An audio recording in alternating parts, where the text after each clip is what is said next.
visitors here at our park. But did you know that you are required to pay a small fee for utilizing parts of the area?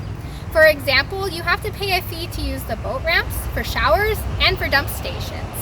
You may have noticed in the past that there have been small brown boxes for you to put cash into.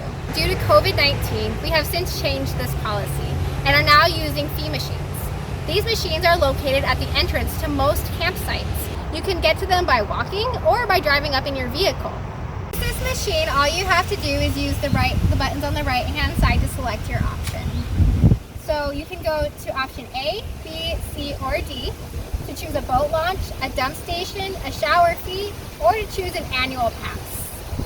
So once you select the option that you want to pay for, simply insert your card right here, and then the receipt will pop out the bottom.